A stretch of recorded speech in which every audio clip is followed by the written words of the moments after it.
Hello, everyone, and welcome to tonight's Get in Tune. I'm Michael Grassi, and I have an amazing show planned for you tonight. I got an artist I've been a fan of for a very long time, and it's not often I get uh, an artist on here whose work I kind of grew up with as a cartoonist. Well, now as a cartoonist, but inspired me to do work, and it's going to be a blast talking with him.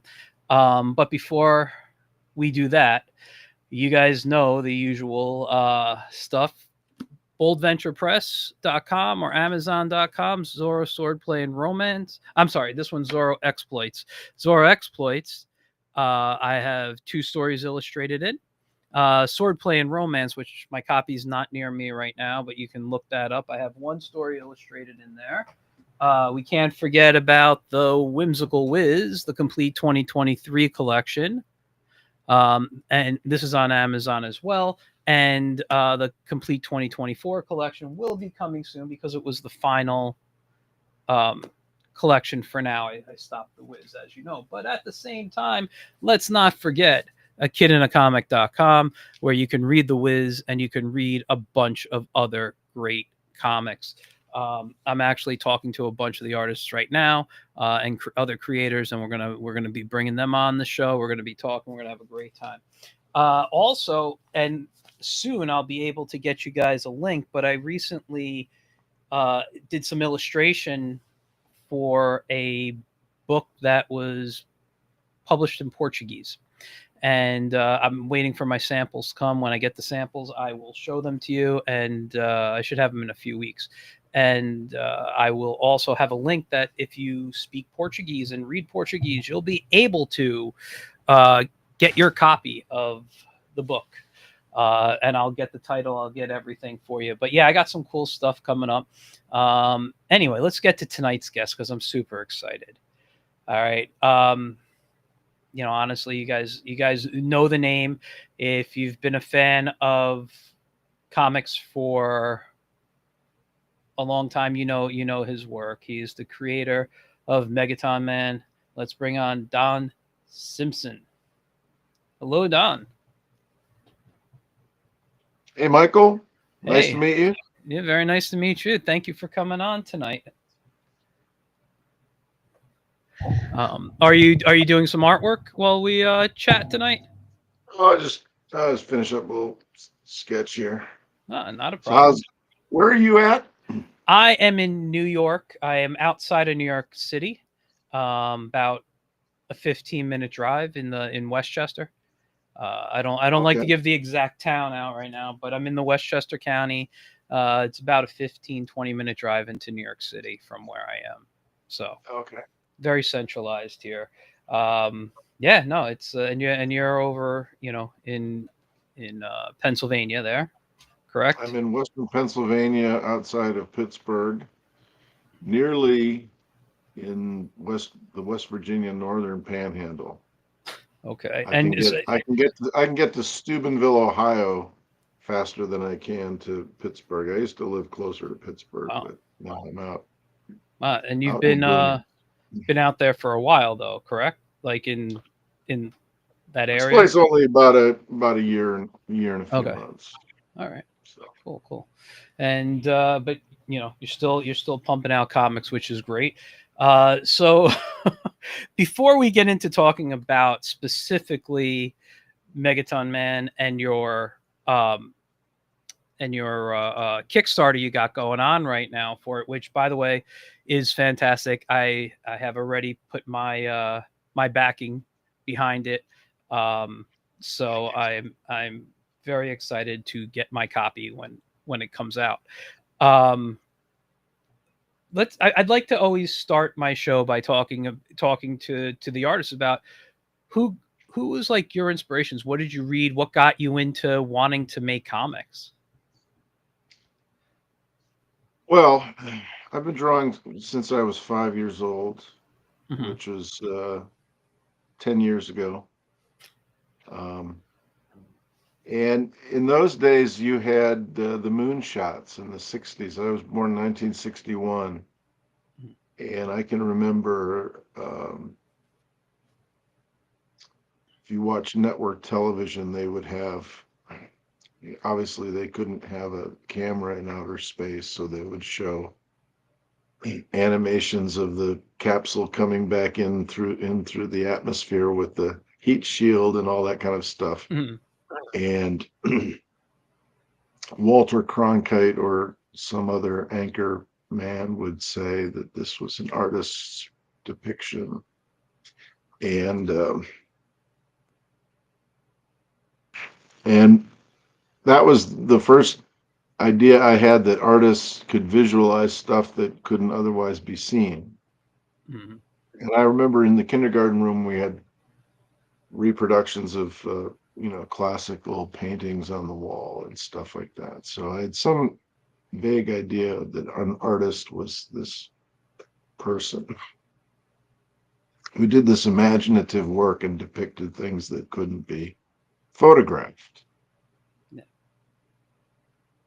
And I just took to drawing in kindergarten, probably in preschool. I did finger painting and stuff, and I found it absorbing, and I just found that I could get it to do what I wanted. I was not any kind of child prodigy or anything. I don't think I was any better than any other kid, but I found this kind of satisfaction from lines and colors and so forth. And um,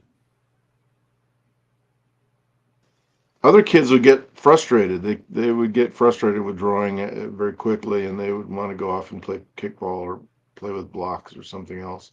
But I just kept at it, and people would um, comment that, you're good at this. And I didn't know, but I knew that I found it satisfying. And the teacher would, put stuff up on the bulletin board. And after, at some point, people would say, "Oh, he's so talented," or this, that, and the other, or he's artistic, or whatever. I wasn't really aware of the quality of my work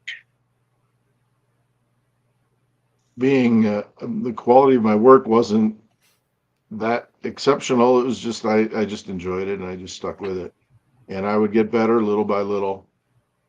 Um, as the age of 10, about third grade, that I fell in love with comic books as a format, and that would have been the summer of '72, and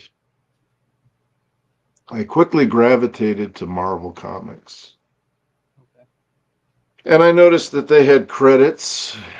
Stan Lee seemed to write everything, or else Roy Thomas wrote everything, and the Stan Lee Presents was starting to begin to appear. But I was aware that somebody wrote this stuff, and then somebody else drew it. Somebody else did the lettering and so forth. And um, I thought, well, that's what I want to do.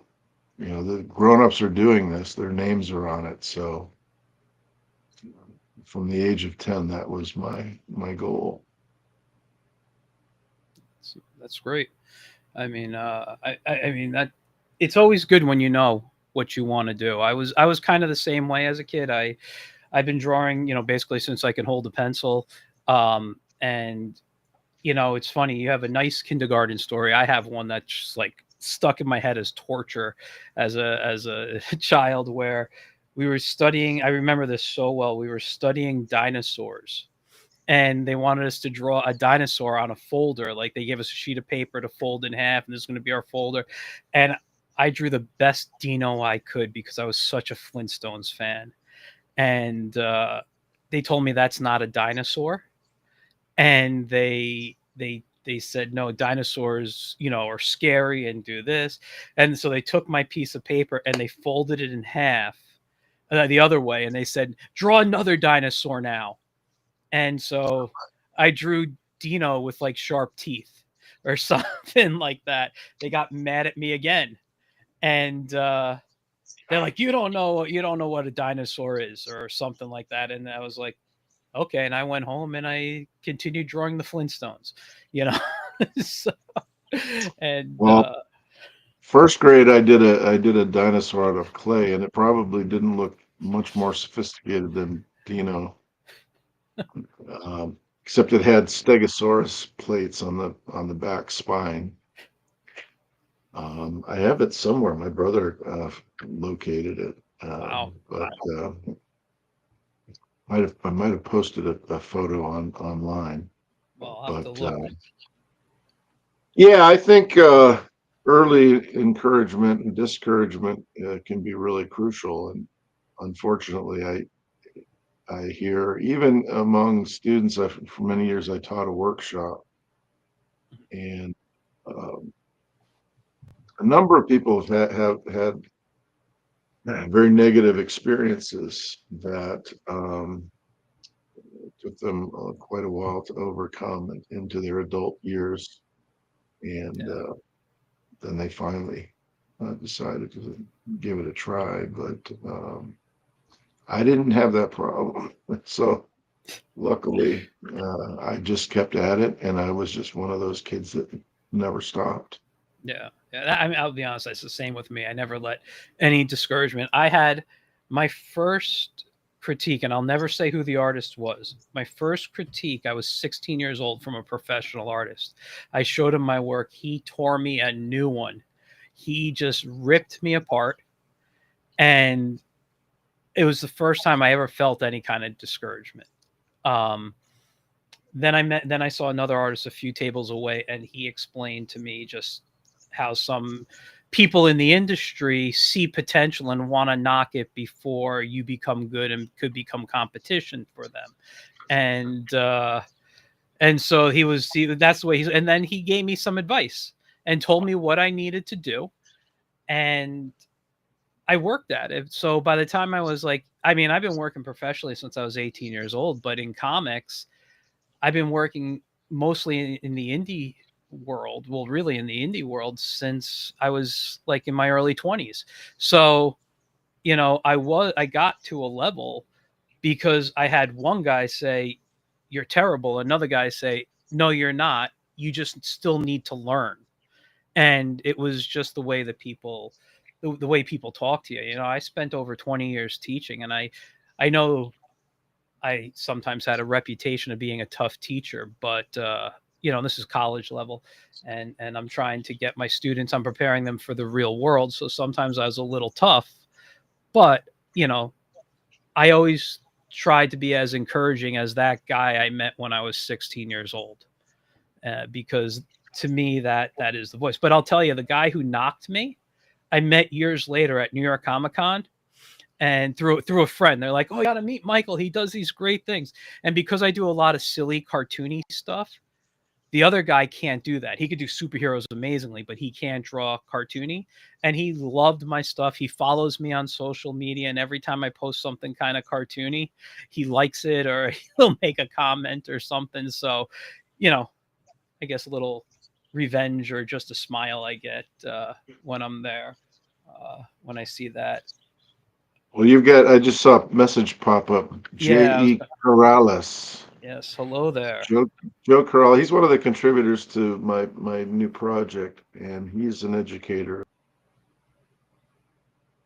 as Oops. well as probably one of the latest. Um, Probably in his late 30s, he finally picked up where his father left off and tells a very inspirational story. And he keeps getting better and better at it. So it's a matter of practice makes perfect in this. Yeah. In this is any other skill. The idea of talent is overrated. It's like people think of having a certain substance. You're endowed with a certain substance and you can use it up and so forth. I've never bought that. Yeah. Yeah. No, I kind of I was kind of the same way. It's, for me, it's always been just something I love to do. And it doesn't matter if I got knocked or not. I was still doing it, and I think that's the key to, you know, being good. And, because the other thing, and I always tell my students this, don't, and I don't know if you agree with me or not on this, but don't, what's the word I'm looking for? Don't try to be like another artist. Don't try to be better than your friends next to you or whatever. Just you're your own competition. You know, always try to be better on your next piece of work than you are on this one. You know, there could be artists who might have better anatomy, but if you're meeting your deadlines and you're working and you're good, people want what you have, you know? So only try to be as better than your last project. That's it. That's how I always try to approach things. But now we were talking, and I'll quickly move on. But I just want to hear, because I look at you, and I'm looking at your work on another screen. When I turn, I'm not, ignoring you here. I just have another screen here, and and I look at your artwork, and I see, first of all, gorgeous stuff, but I see a lot of different artists like influence, and I was wondering if you had any specific artists that like you say were the ones that influence, or even could be your teachers. I always say every artist I've ever read, every I've looked at, is my teacher, because I can learn something from them. What is JE says? Let me just hit show so we can see. Yes, there's an artistic moral source that has to be exercised. Yes. Each day, each thing I draw has to be the best thing I've ever drawn, ever forward. Yeah. So I've tried discouraging Joe, but it doesn't work.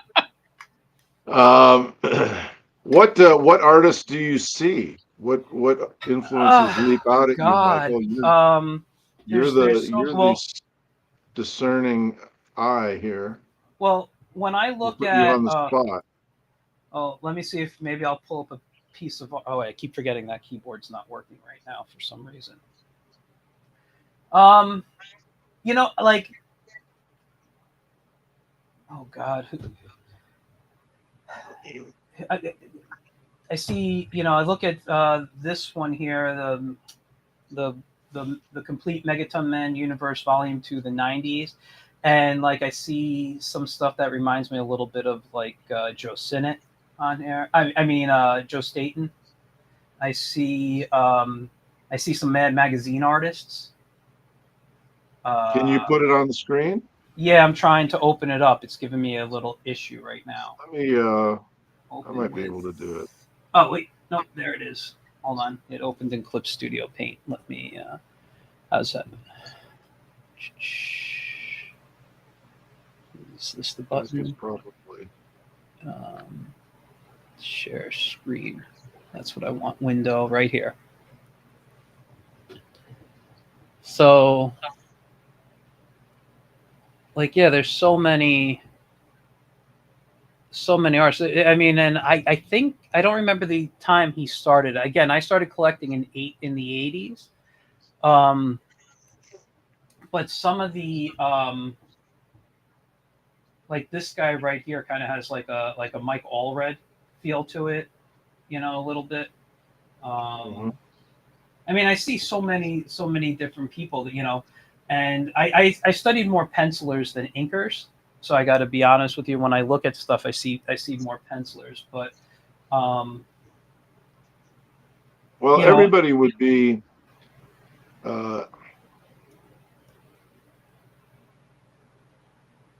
Everybody would be from the '60s and '70s.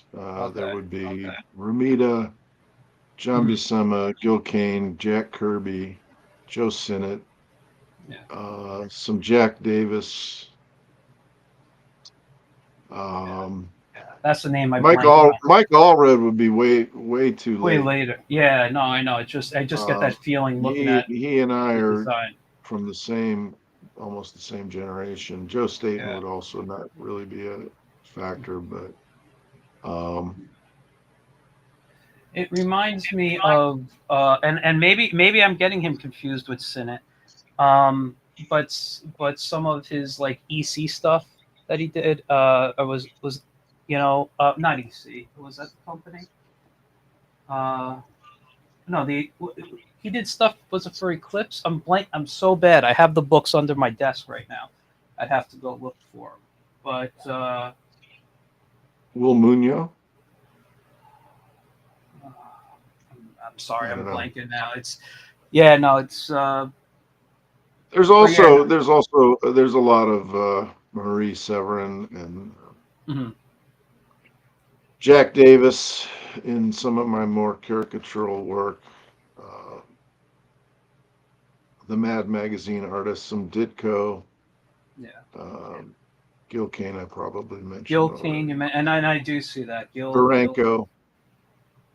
So those are the main ones. Yeah. Wow. There's a But book in my that was what I read at the time was yeah 1972, and there was still quite a lot of earlier material floating around the neighborhood. There was stuff from the mid 60s, and reprints were starting to happen. The Treasuries in the 70s. yeah Origin of Marvel Comics, Son of Origins of Marvel Comics. And later I was influenced by Heavy Metal Magazine and Mobius and Enki Bilal and Milo Manara, a lot of European artists. Crom, The Undergrounds, Frank Stack, uh, a lot of the comic strip artists, Charles Schultz, and yeah yeah all sorts of influences. yeah. You know what it was? I just was looking it up while we were talking, and and the character I was thinking with uh who was it on the page here? It wasn't a specific character, but it was a style in here, like in this woman. It reminded me of some of the characters. It was Joe State and his E-Man. That's what I was thinking. I felt Uh, like that was what I was looking at there. Because it was going to bother me the whole show if I didn't look it up. But yeah, yeah, no, but I could see the others you're talking about. Um, I'm really, I'm just really into looking at what what you do. I'll be honest, I'm gonna geek out in a little bit probably about more of your work here. Um, so can you tell me about like what like how you got into the industry? What was some of the first stuff you worked on? well, Megaton Man. Well, yeah, okay, yeah, I mean Megaton Megaton Man. Man #1 was my breakthrough. Yeah, did you try anything before that? Is kind of what I meant. Nope. No, so Megaton Man #1 man, was the first comic book I created. I sent it off to 15 different publishers. I sent it off to Eclipse, Pacific, First, hmm Kamiko, uh, Epic Illustrated, a bunch of others. And Kitchen Sink Press picked it up. and that came And that out was it. in '84, That if I remember correctly. December of '84, December of 40 '84. years ago. Wow, man, that's amazing. That's amazing because I mean, yeah, I was reading newspaper strips at the time. I didn't get into books yet. I didn't get into books until about 86, 87, and I started collecting in '89 on my own. But Okay. yeah, So I did so 10 issues of Megaton Man, and then that was it. They were in color, and then we followed that with 7 issues of Border Worlds, which was black and white. That was right at the peak of the black and white boom, which the Turtles, Teenage Mutant Ninja Turtles, set off this black and white boom, and then there was the black and white bust, and then I came back with the Return of Megaton Man 1, 2, and 3. It was a mini series, and I did a few more one shots. But I started freelancing for DC Comics for Wasteland, mhm. and the late 80s, 89, 90. I was doing a couple things for the Teenage Mutant Ninja Turtles that were in some of the anthologies, a couple of the Archie Turtle titles. a handful of things, Yeah. and a few more things for DC, a few more things here and there. And Image Comics is probably what people know me from in the 90s. Okay. I did a 2-issue series called Splitting Image, and we did the Savage Dragon Megaton Man crossover. Okay. And the Normal Man special, Normal Man Megaton Man special with Jim Valentino, which was um, by then sales of Image Comics had settled down a little bit, but especially those first three, Splitting Image 1 and 2, and the Savage Dragon Megaton Man crossover with Eric Larson. You Those know are what? I feel I probably, remember those. That's probably where I first saw it. I don't have a lot of those books anymore, unfortunately. Due to space, I had to get rid of a lot of comics. But yeah, I like I said, I think the first time I saw your work was in the '90s, and I was like, that's really cool, and I kept drawing out of it, and I think it was honestly, I think it was the Savage Dragon and Megaton Man. Um, that would that's a lot of, that was a big gateway for a lot of people, so yeah. not Uh, surprised. now And you can still find them. You can still find them in the dollar bins, I'm gonna have to go. uncirculated. I have a show in June. I'll go look through the dollar bins and see if I can get some of my. Sometimes I look for my old collection in the dollar bins. It's sometimes it's sad that I had to part with certain books, but yeah, as long as I have a readable copy, I'll be happy. You know. Uh, so so tell us about Megaton Man himself. Like, where the idea come from, a little bit about the storyline, and then we can. I'd like to get into the Kickstarter and talk about what you're doing with him now. Well, can I show some of the artwork from this while we talk about it? Absolutely, yeah. Share the Let me, screen and uh,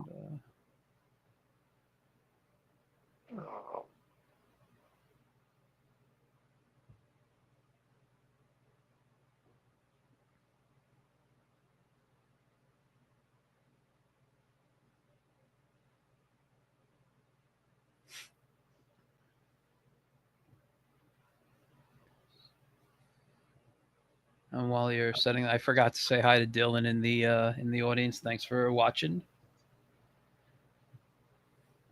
And no, I'm not in New York City. I'm outside New York City. can you see something? Yep, about to hit it right there. So this is the cover, Multimensions. So Megaton Man was a kind of really was influenced by Casey at the Bat, kind of the hero that's going to save the day, who strikes out, who can't close the deal. Um, Obviously, this is 40 years later. I drew the cover. These are various artists who have contributed to the book. They're all doing their interpretations of my characters. And here's the table of contents. I don't know how clearly you'll be able to see any of these names, but some names of people that you have heard of, people that you have not heard of.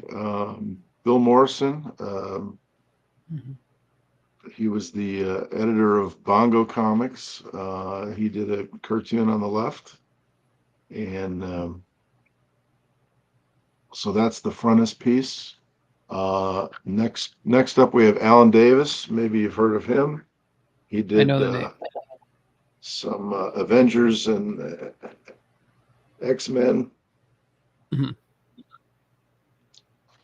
And all of these artists are, well, we started off interpreting my characters, but then we started having crossovers. And in this last panel, I do a little explanation of what the multimensions concept is about. And in the last panel, we have a globe of these are all the different IP that are crossing over with mine. So this is Amanda Stella Powers, a person you haven't heard of, Mhm. doing the Peeper, which is a character very deep cut in Megaton Man, chasing the cosmic cue ball, which is one of the recurring motifs in my series. By this point, my concept has grown into, it started with Megaton Man and a small regular cast of characters, but like everything else, it's replicated into. There's Ms. Megaton Man on the right, Cosmic Cat in the ring, and here they're teaming up, crossing over with Joe Corrales characters, the Improbable Girl and Wonder Kitty. This was one of the first pieces that came in. Excuse me, I'm not in really great voice today. Night Watchman. This is a contemporary. Chris Ecker, I've known him since I started in comics from Chicago. Him and Gary Carlson started Big Bang or Big Comics. So I've known Chris for a long time. We talked about doing a crossover with our lead characters. And again, we got the sidekicks. We got Ms. Megaton Man. We got Kid Galahad. And we got flying monkeys.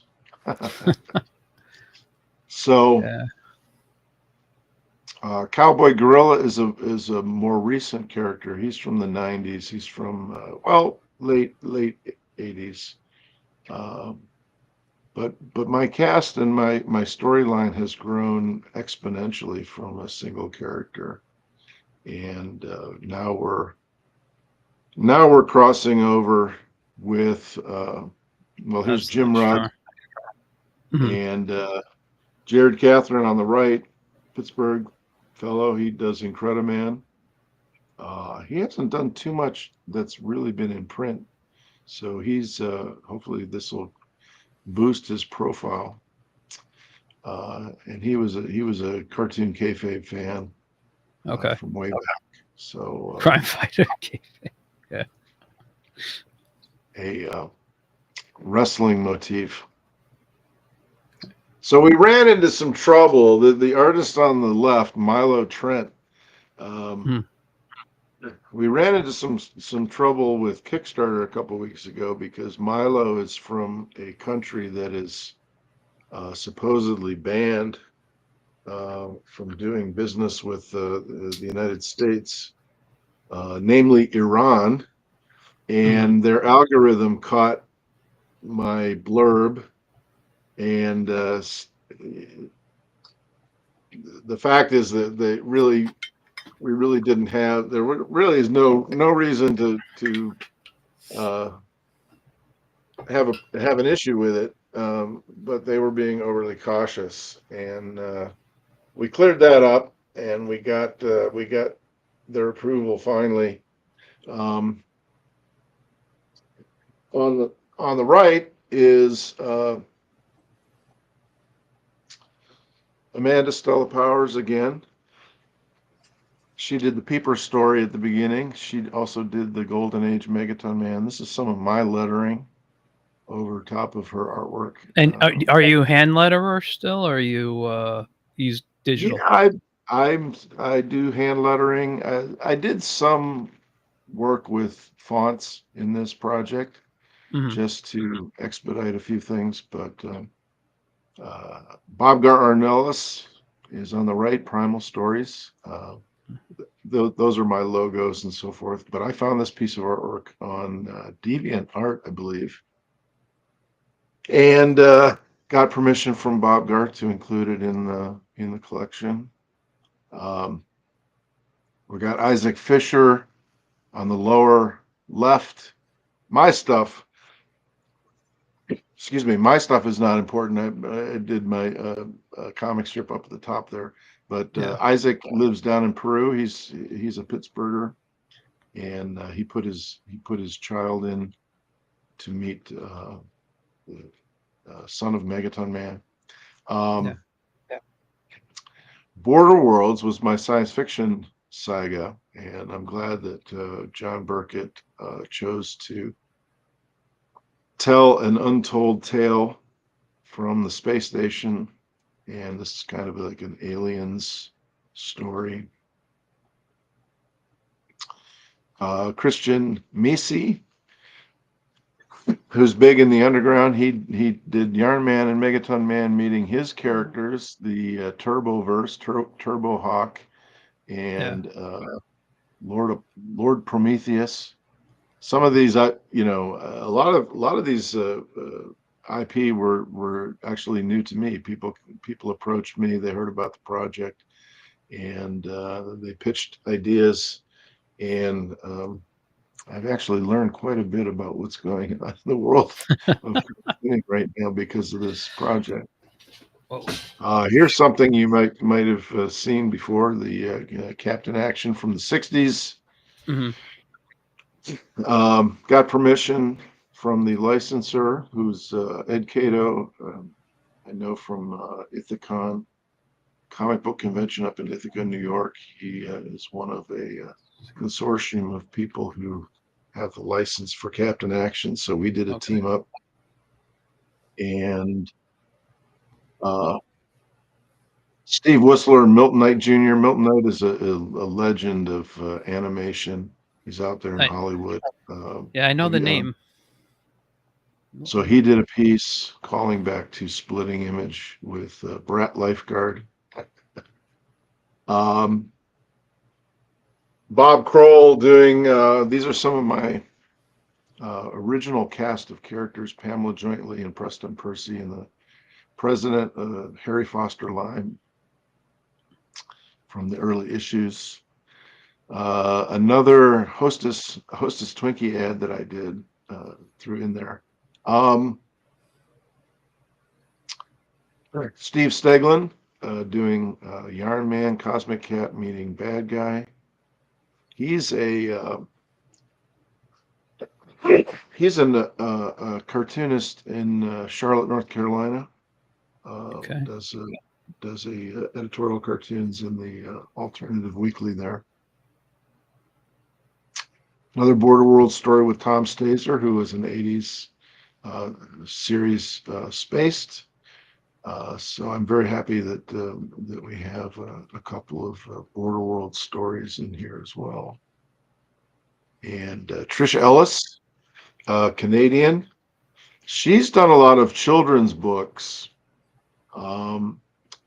She's just getting her feet wet in comic books, and she has a very lovely illustrative style. She does a couple pieces in here. Here's Milo again on the left, Casey Bouchard, and this was a story that I penciled and lettered, and Jason Moore inked. Jason's done work on Vampirella and other projects. So there's a fair amount of my own material in here that furthers the storylines of my characters. Here's J. Kevin Carrier, big in the indie scene, although we kind of had to coax him out of retirement, and he did Tyranno Man and Dr. Ugg, which were a couple of my characters. Yarn Man was a very popular choice, and this was an artist, Kate Workman, who works in crochet, and she created this beautiful doll. It's about 18 inches tall. I got to see it in real life. One of our editors, one of our contributors, Amanda Stella Powers, owns the actual doll, and she owns the little dog in the lower right corner. That's Mocha, and she did the photographs of the doll and the dog. Kurt Burdick on the left. He's done a series called Death of Power, which is critically acclaimed, and he just did this fabulous piece, Anguish Comics, kind of mimicking the Superman Action Comics cover. Yeah. Amanda, again, we did a Harry Potter satire, and she used a different technique. She's used a different technique on all her stories. Again, this is my lettering over top, which I digitally superimposed, and we have fun with J.K. Rowling. John McCrae on the left, X-Men artist, I believe. He's in the United Kingdom. X amount of comics. We have a Californian artist, Scott Lost, and his IP is called Second Shift. And so this was one of the first team ups that we did. And he was attracted to these characters on the left. They were from my 2023 graphic novel, X amount of comics. And so he's Irving the Living Cactus is a bit older. He's from the late 90s. So a lot of these artists just dug through my stack of comics and they found characters. Most of them would just approach me and pitch an idea. Kerry Callan on the right wanted to do all of my various Roof Runner characters. Roof Runner is a term that Alan Moore used to refer to Steve Ditko's characters. So they're variations of Spider-Man. So I have the Slick, the Black Bug, the Blue Web, and Wallman, all of whom were my characters in some of my past comics, and he groups them all together. Jeff Grogan does a strip called Daiquiri Jones, and he crossed over his Captain Daiquiri Jones with the Asp and Dr. Messiah, a couple of characters from Bizarre Heroes. Mm-hmm. And then, of course, we have a zombie Megaton Man story with this is Craig Olson and Nick Justice. Micah Myers on the lettering. Mark Dale did the super saturated coloring, and Megaton Man not only becomes a zombie, but he loses his arm. I don't know what we're going to do with the continuity after that. He's ruined these contributors came in and they ruined my characters. Now I can't do anything with them. You're not supposed to tear the cape. You can't do that. Anyway, Alex Mui is a fellow that I met last summer, and he hasn't done too many comics per se. He's done a lot of merch, and he's developed his intellectual property, Shifter School and Medium, but he still hasn't really put out a full-length story. So this is kind of a challenge for him, but he's coming along. He's a younger talent on the rise. Trish Ellis again, Amanda doing the coloring. Trish up in Canada. This was her illustrative entry. And speaking of Joe Corrales, Joe is up here in the window in the upper right. It's a little picture of Joe. So there's all kind of little inside jokes. It took a year, all of 2024, that we were working on this. Wow. And many of us got to know each other pretty well, the different collaborators, the different contributors, and we formed, to some extent, a little community, a little sub culture. Grant Lankard is on the right. John Workman is on the left, and if that's not a familiar name, he was the art director of Heavy Metal back in the 70s, and he worked at National Lampoon. And he's the father of Kate Workman, who did the Crochet Yarn Man doll. So he contributed his pinup of the Phantom Jungle Girl. Grant Lankard on did his cryptids, League of Cryptids, and the Meddler. He's Mhm. got Bigfoot. He's got all these characters that he's uh, uh, demons and Cosmic Cat.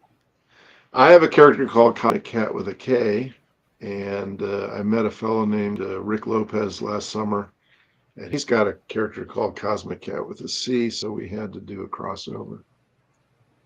And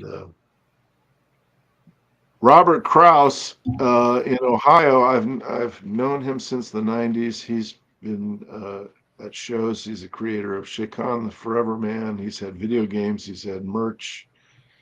He's a fixture at shows throughout the Midwest, and he contributed his Evil Snowmen.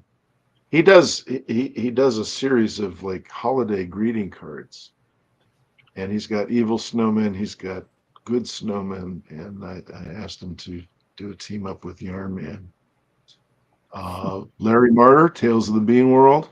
I've known Larry since back in the '80s.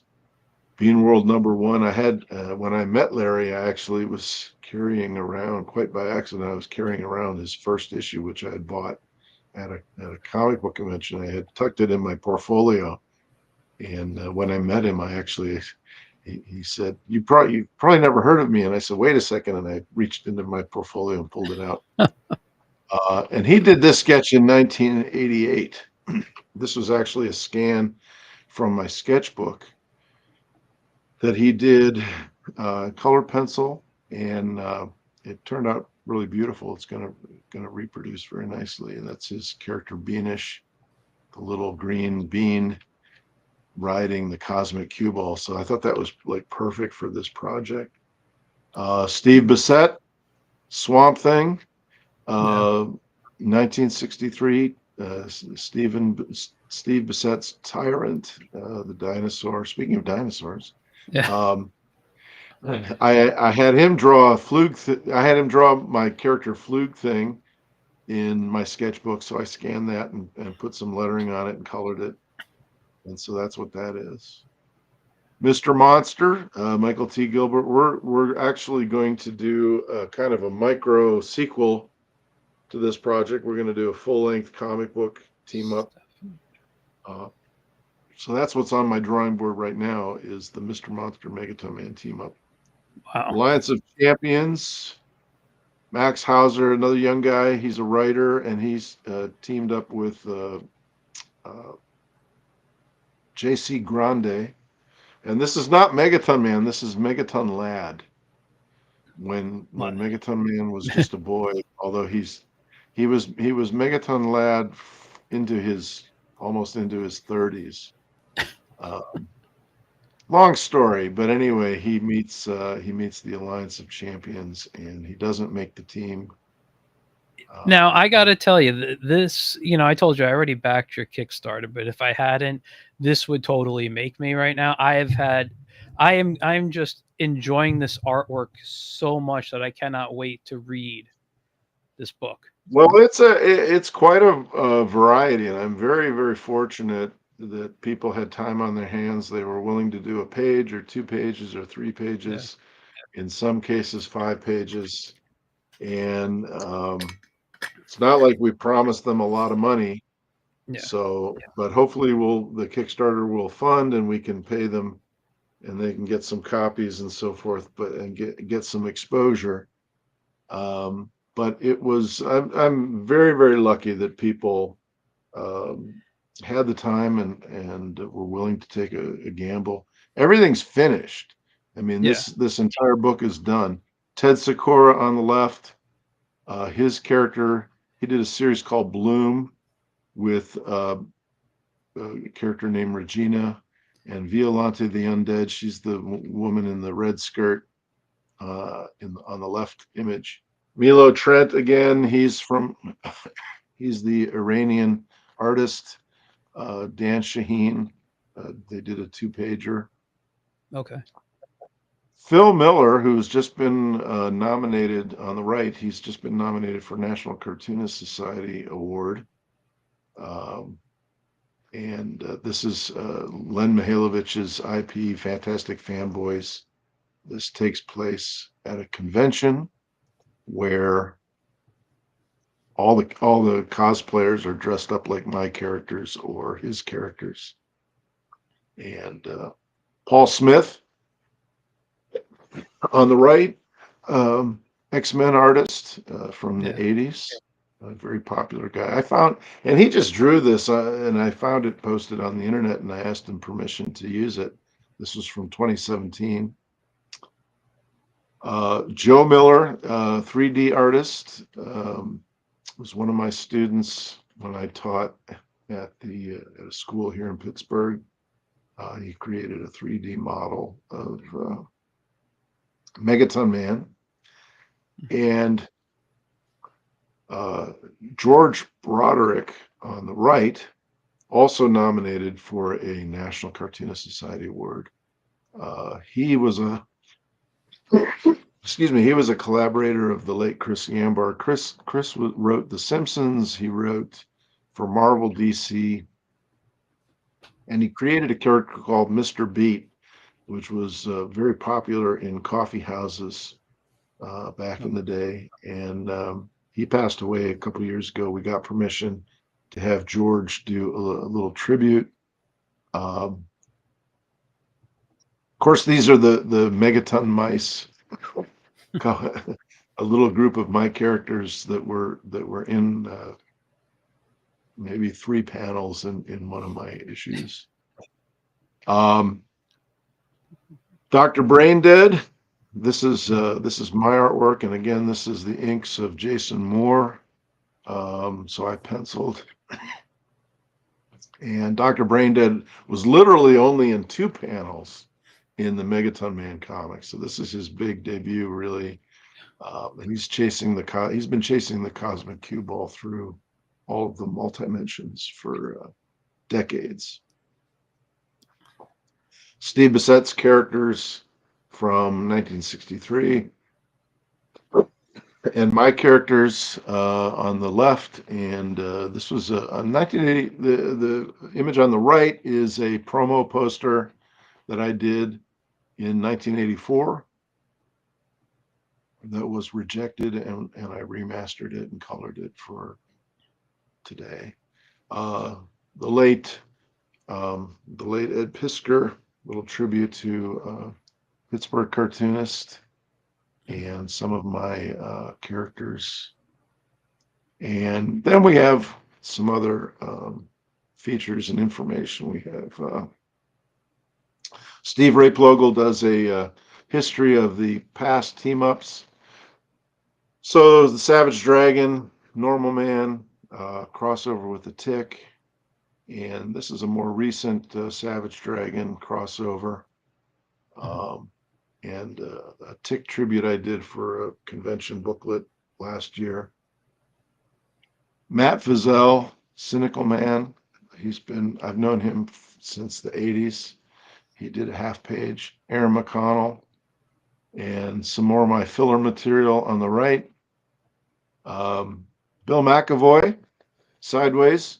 Bill works in the apparel industry out in LA. He does design work, and he's appeared in a few comic book projects.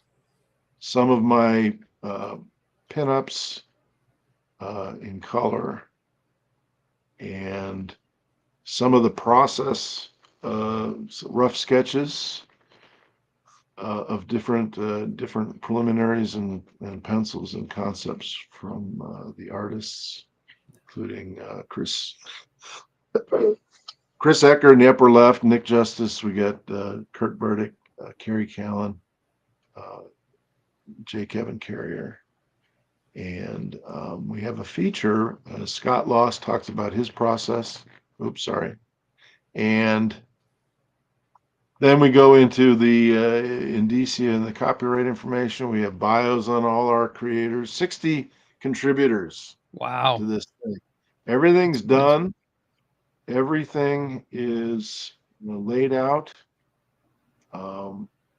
Everything is ready to go to the printer. So we're not messing around here. This is Casey Bouchard's Yarn Man.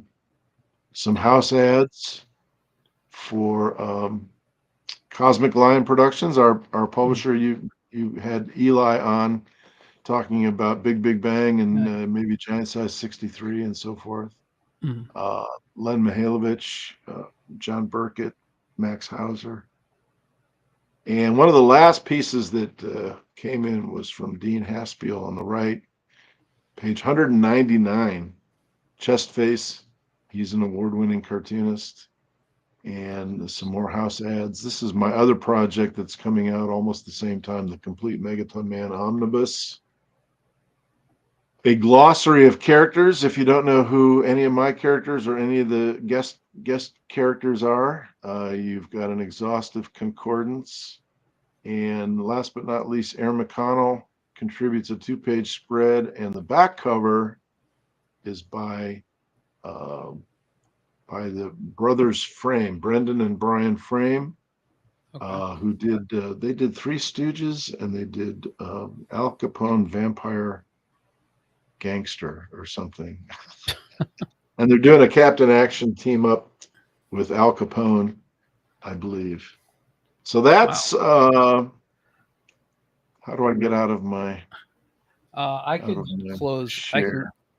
I should be able to turn it off. Stop sharing, unshare. All right. Okay. So that's a look at the at one of the two projects. The other project is the Complete Megaton Man universe, which actually collects the original kitchen sink comics from the 1980s. And is that something you're going to hold another Kickstarter for, or is that going on? That's now? already at press. There was there a Zoop crowdfunder for the hardcover, and that's available for pre-order. You can pre-order that now on Amazon. If you'd like me to show you that, let me put that screen up. Go into my Amazon wish list to remember to pre-order it.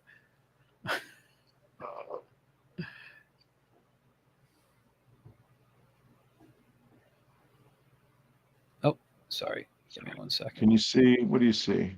I just got to turn the camera on right here. Whoops.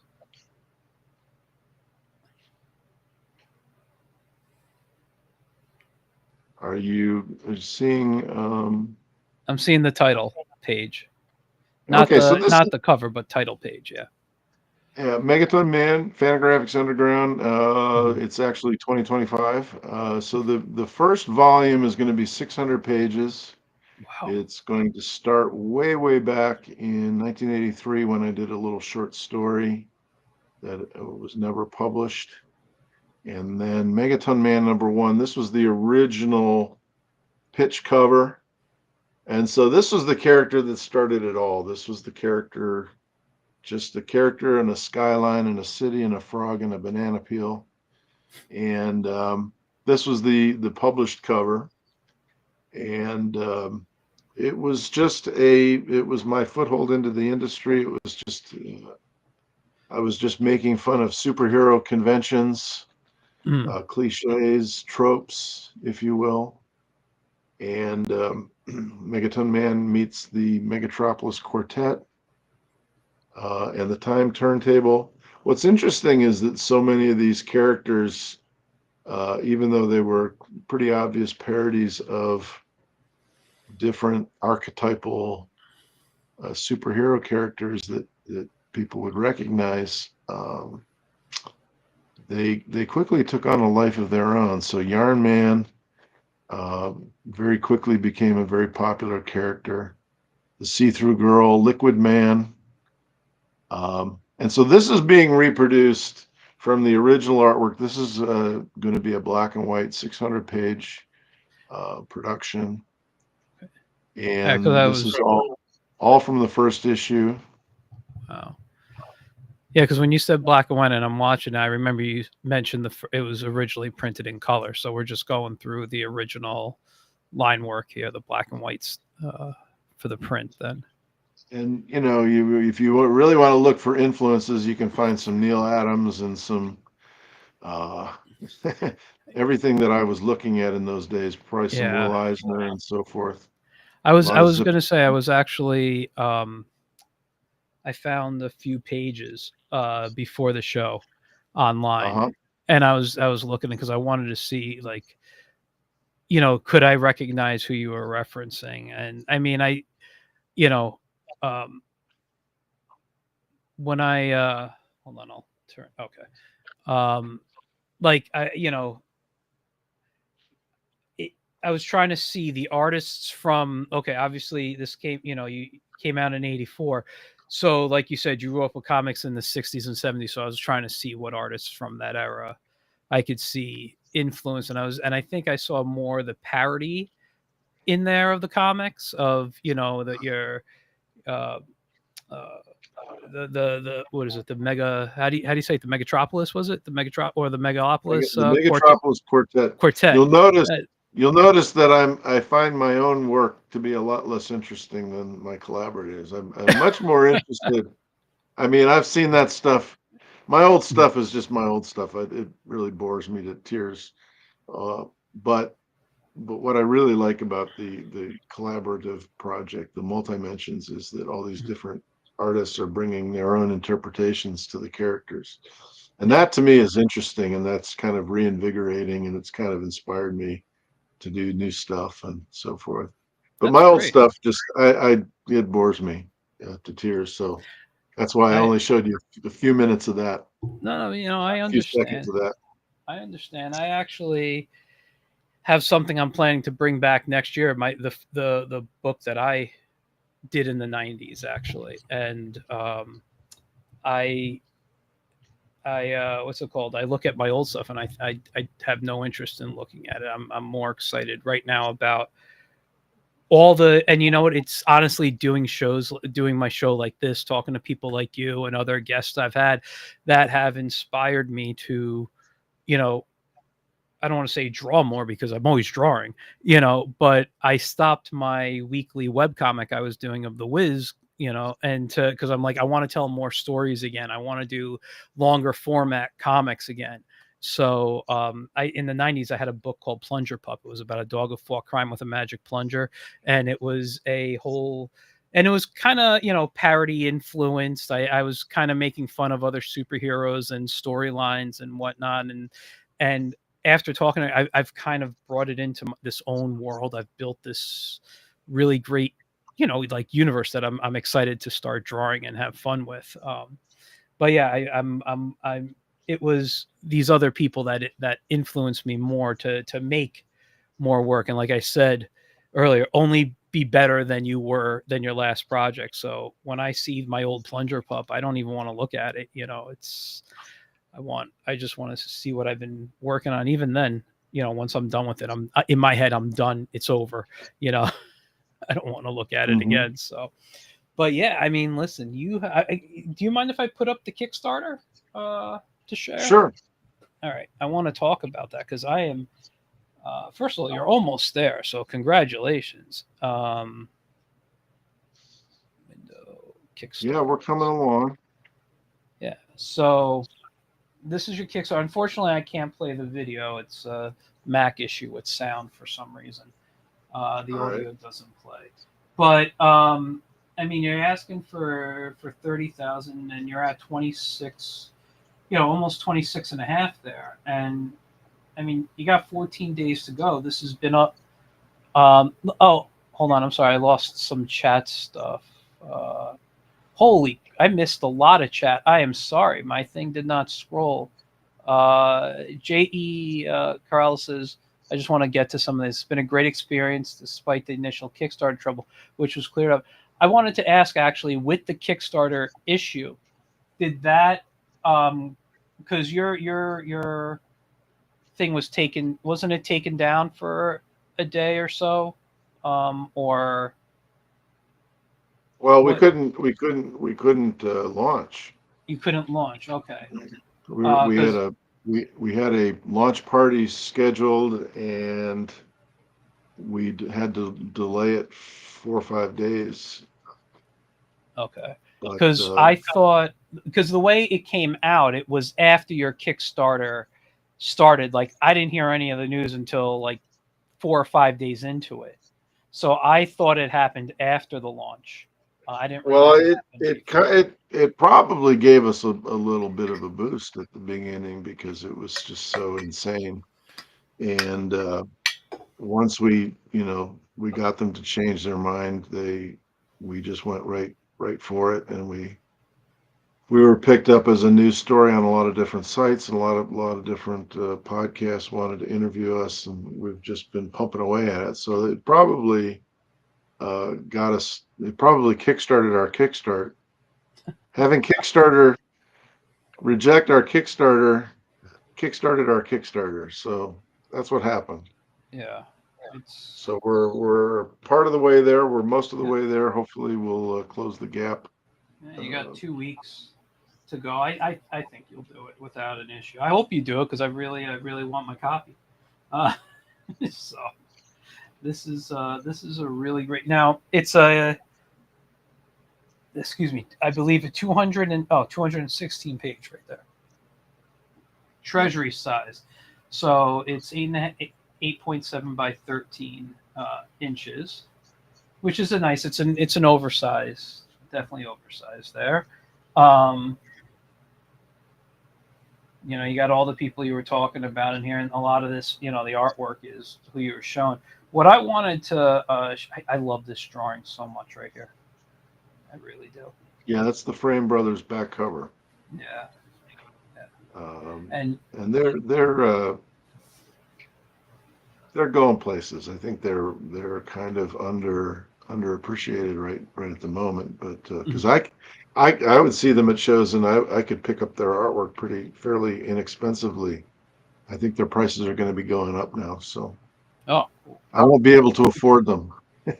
well, good for them, bad for us, because until you mention their name, and unless I see artwork that they've done like I'm very bad with names, so I'm good with artwork. So if you show me artwork, I'll remember all that. I will. I don't know what other work that they may have done, but Well, they did a number of Three Stooges stories oh yeah, you mentioned that. I with was S.A. Check was the writer, and like I said, they're doing Al Capone, and they're doing a Captain Action team up. They've got a lot of irons in the fire. So, but that's they're gonna be in demand for that's more very stuff now. I like to hear that about people, even if I don't know them. I mean, the art. Like as I scrolled through this previously, like I said, I geeked out. It's beautiful stuff. There's something in here I think for everybody. Style wise, and who did this right here? Oh, that's Jim Rugg. You said. I Right. love Mhm. I love that anatomy piece right there, the muscles and everything. And Chris Ecker's piece is great here. I love Chris's work. He's been on the show, him and Gary. I got to get them back on. They're good guys.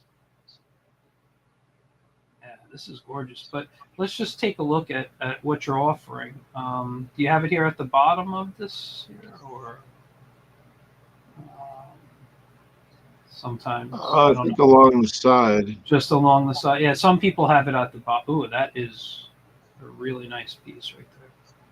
that's the front cover. So we have different levels, Yeah. different add-ons. We have bundles of some of the comics. Uh, Joe Corrales has a bundle of his comics you can get in addition to the soft cover, the paperback.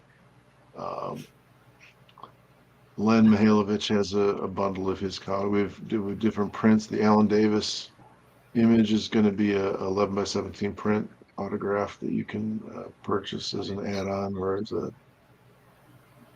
Nice, nice. Let's go through. But first, I want to go to a comment here. Sillyville.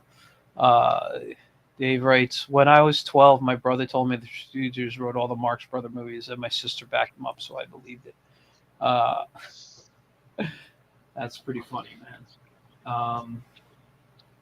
So, okay, look, I think I mentioned this on my Instagram. You're starting at $5 for the PDF of this, which I think is an amazing price for the amount of artwork you're getting in here and pages and story.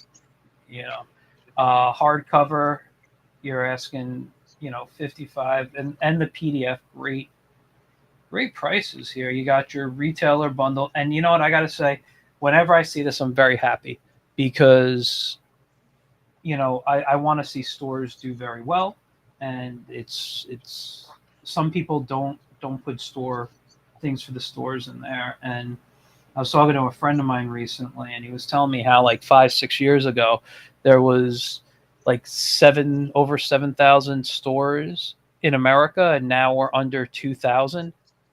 So I've recently lost 2 stores in the last year and a half locally to me.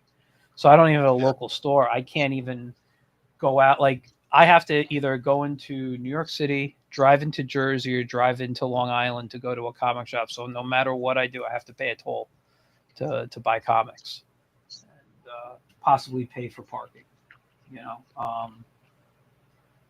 But yeah, the Kerry bundle here. This is Kerry Callan. Now Kerry Callan, he does all those great like retro style comics we see all over like social media, right? Yeah, That's his stuff. yeah. Got Yeah, he did. He did some, one of the alternate covers in Big Bang Comics, and that's probably where I first saw his work. Oh, But he's okay. done a Yeah, lot of. He has a Silver Age style.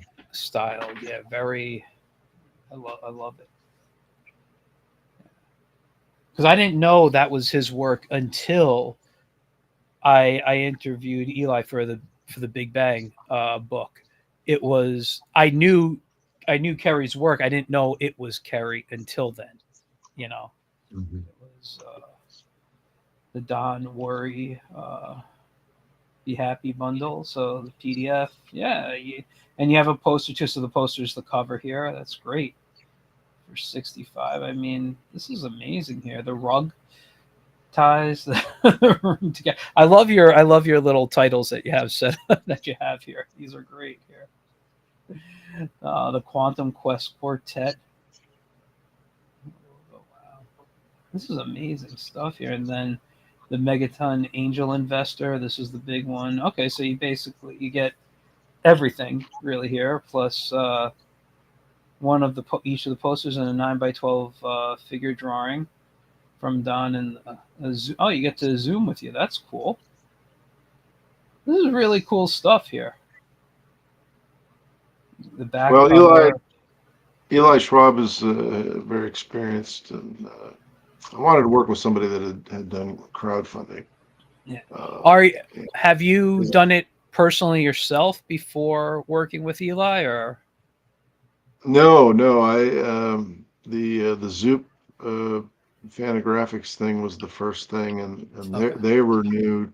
Fantagraphics had never done a crowdfunder before, and Yeah. so this is the second thing, and it's gotten so complicated. I'm sure I would have messed it up. So I wanted to work with somebody who was experienced, and Eli's had several successful campaigns. Plus, he's distributed through the local comic shops, and he's got a very strong line of backlist of materials. Yeah, no, it's good to work because I've never done any kind of crowdfunding. I've always said that I don't want to because of my anxiety. I'd be checking every 5 minutes, are people backing, and I don't know if I can handle it. And also for me, the stress of making sure, like, I'm seeing everything you're offering here. It's the different levels, like creating all that would just drive me insane. I'd rather, this is me personally, and since I'm a one-man show, create like a print on demand and just send people to buy the book off the print on demand site or something. The Captain Atcha, the 4-page. So this is the original art. Wow. Yeah, I posted some of my original artwork at exorbitant prices. So if you're if you're a Oh, real serious fan, you can get those pieces only through Kickstarter and support the cause. And that's all general payroll, by the mhm. way. I just want to get everybody paid. Yeah. Um, we got Terry Wood with Joe Corrales. We got Yeah, Dean Haspiel is checking in. I'm going Uh, through. I was going through the comments myself. Some of a them lot were of them talking to each other. familiar names from Facebook followers that I have and so Yeah. forth. So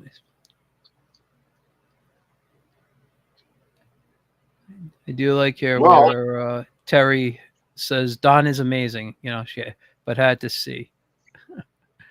Was that I'm taking? Oh, she meant a break from animation. I meant to see. Okay. That's cool. I actually used to work in animation myself, so I love animating. I just don't have the software anymore these days to do it or the time. uh, But I love to animate. I was my first job actually. I started as a character designer. Within a few months, because I was a self-taught animator, I got to animate.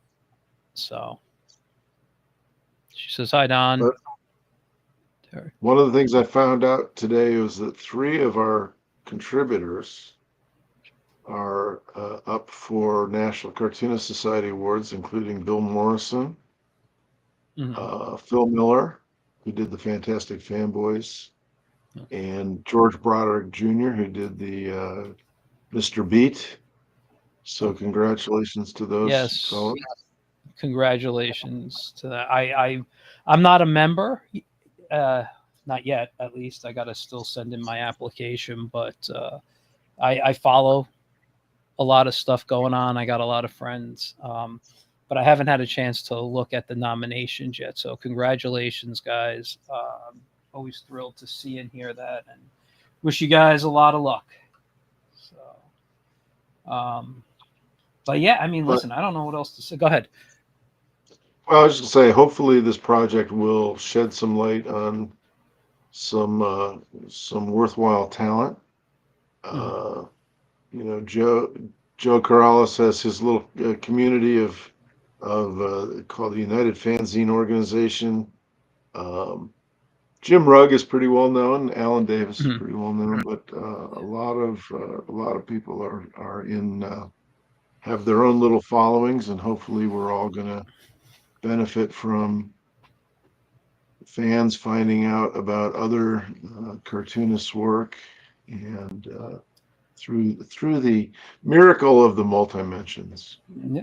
I mean, to be honest with you, I find out a lot about people, doing the show. People like you who bring other artists' work on to show, and what it's amazing to see what's out there that I'm not aware of, and some of these names you haven't, I wasn't aware of yet. And one of the things I look forward to is getting the book, so I could look at these and see, how to see what other stuff they've done, learn more, read more about them. I love that stuff. I Well, am what I'm sorry, go ahead. I put several weeks' work into the glossary and into the bios in the back of the book. So there's several pages of information just telling you who the characters are, and websites and web addresses and That's social great. media information and what other things that they've done, the awards that they've won, and so forth.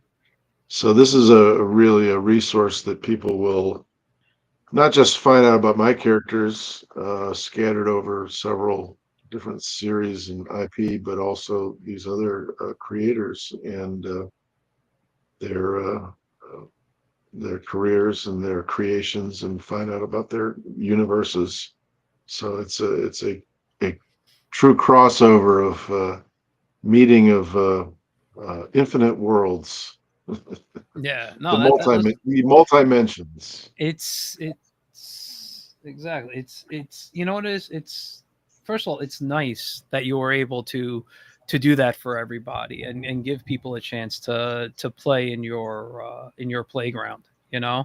And Well, I'm very it was, lucky. I'm very yeah, lucky that people had time to do it and the commitment, and they all followed through.